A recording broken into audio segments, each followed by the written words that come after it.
Mister Aqib है। तो आज जो हम मैथ लेक्चर में करने लगे हैं सॉल्व, वो है एक्सरसाइज 1.2।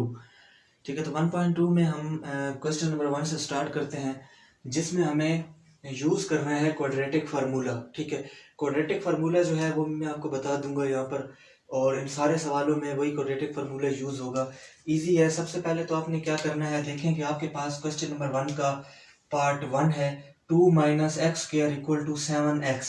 इसको आपने सबसे पहले तो वेरिएबल के ज़रिए अरेंज करना है, कि मतलब एक्स स्क्वायर जो है ये यहाँ पर माइनस में है तो इसको प्लस में करना है, क्योंकि ये कोफिशिएंट है पहला।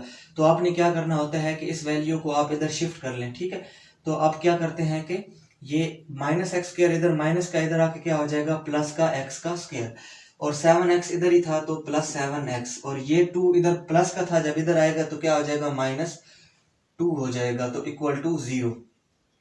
तो अब आपको ये चीज समझ आ गई होगी। अब हमने इसको क्या किया, एक तो अरेंज कर लिया वेरिएबल के थ्रू, मतलब कि स्क्वायर, एक्स का स्क्वायर, फिर एक्स और फिर कांस्टेंट। दूसरी बात ये कि अब हमने इनमें वैल्यू निकालनी है। वैल्यू कैसे निकाली जाती है, ये इसको आप कहते हैं ए, इसको कहते हैं बी, और इसको कहते हैं सी। तो इधर ए की वैल्यू क्या है, मतलब कुछ भी वैल्यू नहीं लिखी हुई तो मतलब कितनी होती है 1। इधर b की वैल्यू कितनी है, तो 7 लिखी हुई है तो कितनी है 7, और c की वैल्यू कितनी है -2। तो ये चीज आपने अच्छे से समझ लेनी है। दूसरा, इसमें फिर क्वाड्रेटिक फार्मूला आ जाता है, और क्वाड्रेटिक फार्मूला मैं आपके लिए लिख देता हूं, वो ये है -b प्लस माइनस b का square -4ac divided by 2a, और ये जो चीज है ये अंडर रूट में होगी। ठीक है, तो ये आपके पास क्वाड्रेटिक फार्मूला है। दोबारा रिपीट कर देता हूं, -b plus minus under root b का square -4ac divided by 2a, ये क्वाड्रेटिक फार्मूला है जिसकी मदद से ये सवाल हल करने हैं।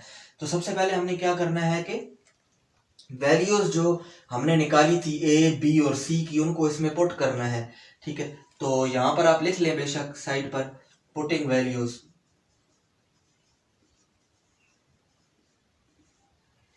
तो देखें हमारे पास -b, b की वैल्यू क्या थी 7, तो अब -b है तो क्या हो जाएगा, -7 हो जाएगा, plus minus under root b का स्क्वायर, b की वैल्यू है 7 तो मतलब 7 का स्क्वायर, -4, a की वैल्यू क्या है 1, और c की वैल्यू क्या है -2, डिवाइडेड बाय 2, और a की वैल्यू क्या है 1। अच्छा, यहाँ पर आपने स्टूडेंट एक चीज का ख्याल रखना है कि जो क्वाड्रेटिक फार्मूला है ना, ये 2a पर नहीं आता नीचे, ये मतलब ऊपर वाली वैल्यूज के लिए। बाज़ दफा स्टूडेंट क्या करते हैं कि इस पूरे अंडर रूट को नीचे भी ले आते हैं, और ये जो 2a है फिर इसका भी वो बाद में स्क्वायर रूट काटते रहते हैं। तो इस तरह नहीं करना, ये इसके ऊपर है। ठीक है, 2a नीचे है, सिंपल, अंडर रूट में नहीं है। इसको आप मजीद सॉल्व कर लो तो ये हो जाएगा -7 प्लस माइनस अंडर रूट 7 का स्क्वायर आपको पता है कितना होता है 49, माइनस, अच्छा ये माइनस है और ये भी माइनस है, तो ये क्या हो जाएगा माइनस माइनस प्लस, और 4 1s are 4 और 4 2s are 8, तो 49 प्लस 8, ये माइनस माइनस क्या हो गए प्लस, क्योंकि मल्टीप्लाई में क्या होता है माइनस माइनस प्लस हो जाते हैं, और 4 2s are कितना होता है 8, डिवाइडेड बाय 2। तो अब अपने नेक्स्ट जो है वो क्या करना है, देखिए -7 प्लस माइनस अंडर रूट, अब इनको आपस में प्लस कर लो तो ये आपके पास हो जाता है 57, तो 57 डिवाइडेड बाय 2। तो ये जो है ना, ये भी आपके पास क्या आता है, आंसर आ गया। ठीक है, ये आंसर है। आंसर इसलिए है कि 57 का कोई स्क्वायर है ही नहीं कि हम अंडर रूट को काट सकें, तो फिर क्या होता है कि यही इस चीज का आंसर है। अब इसमें नेक्स्ट जो क्वेश्चन है वो है 5x का square plus 8x plus 1 equal to 0। तो इसमें अरेंज है, मतलब यहाँ पर हमें अरेंज करना पड़ा था एक्स स्क्वायर फिर x और फिर -2, इस चीज को हम इधर लेकर आए थे। ठीक है, इसमें ऑलरेडी अरेंज है, हमने सिर्फ क्या निकालनी है, वैल्यूज। तो a की वैल्यू कितनी है 5, b की कितनी वैल्यू है 8, और c की वैल्यू कितनी है 1। तो स्टूडेंट अभी फार्मूला यही है आपके पास, ये जो क्वाड्रेटिक फार्मूला है। ठीक है, हर क्वेश्चन में यूज होगा, ये क्वाड्रेटिक फार्मूला है, यही आपने उधर भी लिखना है। क्या है, minus b plus minus under root b का square minus 4ac divided by 2a। तो सिंपली अभी आपने वैल्यूज पुट करनी है, ठीक है।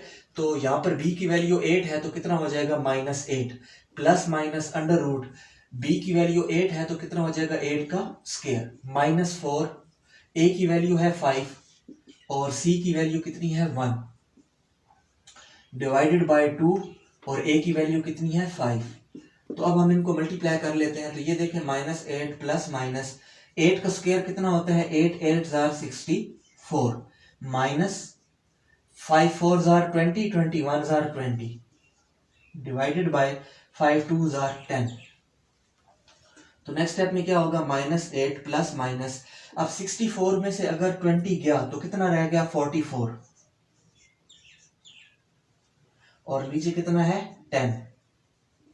सेपरेट कैसे करेंगे, देखें -8 प्लस माइनस, अब 11 मल्टीप्लाई 4 तो 11 4 भी 44 ही होता है, तो नीचे क्या आ जाएगा 10। तो अब स्टूडेंट आप देखें कि यहाँ पर 11 का तो चलो स्क्वायर नहीं निकलता, लेकिन 2 का स्क्वायर 4 का स्क्वायर निकलता है, 2 2 जार 4। तो हम क्या करते हैं, -8 प्लस माइनस, यहाँ पर 2 को बाहर ले आते हैं क्योंकि 2 का जो है स्क्वायर होके अंडर रूट कट गया, बाकी अंडर रूट में अभी सिर्फ क्या रह जाएगा 11 और नीचे कितना है 10। अब जो नेक्स्ट स्टेप है वो क्या करना है कि इसमें ये जो 2 है इसको बाहर कॉमन ले लेना है, इस 2 को क्या करना है, बाहर कॉमन ले लेना है। तो हम क्या करते हैं, इक्वल इस साइड पर मैं कर देता हूं, देखें ये 2 बाहर कॉमन आ गया, कौन से वाला 2, ये वाला, ये 2 कॉमन आ गया। तो इधर क्या, ये -4 था तो अब क्या रह गया, -8 था ना, अब क्या रह गया, -4 रह गया, ठीक हो गया।